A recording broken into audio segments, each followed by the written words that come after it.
Some historical conflicts are famously long.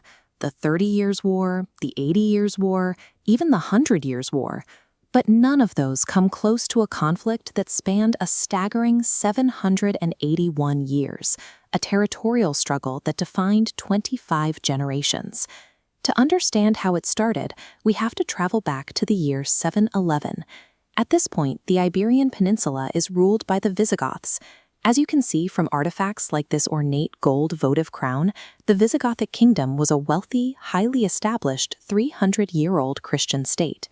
Then General Tariq bin Ziyad crossed the strait from North Africa with a small Umayyad army. Within 7 years, his invading forces entirely destroyed the Visigothic military and wiped out their leadership. The geopolitics of the peninsula were completely redrawn. Nearly the entire landmass was swallowed up by Al-Andalus, a thriving new Islamic superpower. All that remained of the old Christian kingdom was a microscopic sliver of unconquered land in the extreme north. This is the region of Asturias.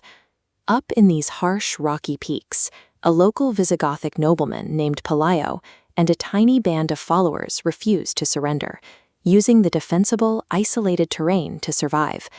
They were essentially a few hundred starving, cave-dwelling rebels. This tiny pocket of resistance faced a global superpower that controlled almost the entire peninsula. At the beginning, the mountain resistance started out incredibly small. When a Muslim task force marched into the narrow mountain pass of Covadonga to collect taxes, Pelayo and his men rained rocks and arrows down from the cliffs, massacring the Umayyad soldiers. On a macro scale, a few hundred casualties meant virtually nothing to the Islamic Empire. But psychologically, Covadonga proved the invaders could bleed. It became the legendary birthplace of the Reconquista.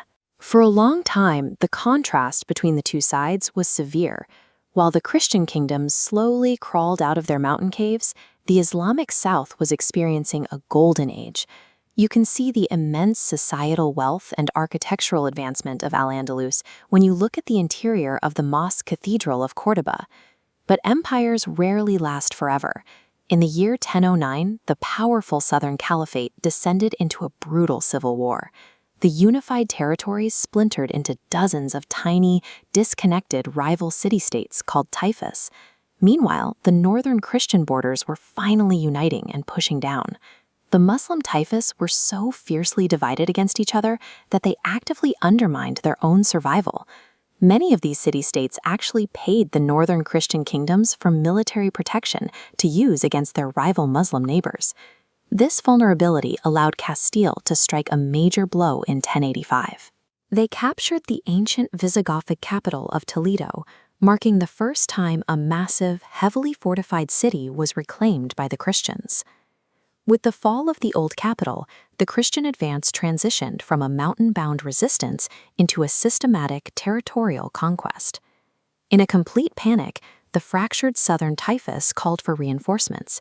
They invited hardline, puritanical Islamic empires from North Africa to cross the strait and halt the Christian advance.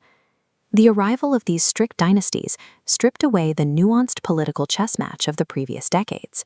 The conflict escalated into a brutal, zero-sum holy war, and the new African armies succeeded in temporarily pushing the Christians back. The decisive turning point arrived in 1212 at the Battle of Las Navas de Tolosa. Castile, Aragon, Navarre, and French forces formed a rare, fully united Christian coalition. They met the massive Islamic army head-on and crushed their defensive lines. The defeat was catastrophic for the Islamic forces. The sheer scale of their losses at Las Navas de Tolosa permanently destroyed their military capability to defend the peninsula. A rapid domino effect followed. Over the next few decades, the Christian armies rolled south, capturing major economic and cultural hubs like Córdoba and Seville in quick succession. By breaking the back of Islamic military power in a single unified strike, Las Navas de Tolosa turned the eventual Christian reconquest of the entire peninsula into an inevitability. By the mid-1200s, Muslim Spain was erased from the map, except for one isolated kingdom, Granada. Tucked beneath the mountains, it became a concentrated pocket of wealth and the last jewel of Al-Andalus. Granada managed to survive for an astonishing 200 extra years. They did this by walking a razor-thin political tightrope, paying heavy tributes to Castile and arranging strategic royal marriages. But the political tightrope finally snapped in the late 1400s. The marriage of Isabella of Castile and Ferdinand of Aragon merged the two most powerful Christian realms into a single, unified Spanish superstate. The Catholic monarchs launched a methodical 10-year military campaign to finish what Pelayo had started 7 centuries prior. Fortress by fortress, they closed the noose around Granada, cornering the last Islamic rulers against the snow-capped peaks of the Sierra Nevada. Finally, on January 2, 1492, the last Muslim ruler surrendered the keys to the city. After 781 years of continuous territorial warfare, the Reconquista was over, and the map of Spain was whole. This 8th-century struggle created a professional class of battle-hardened soldiers and a crown obsessed with religious expansion. With the domestic front finally won, Spain possessed the military momentum and ideological drive to fund Christopher Columbus's expedition across the Atlantic just months later.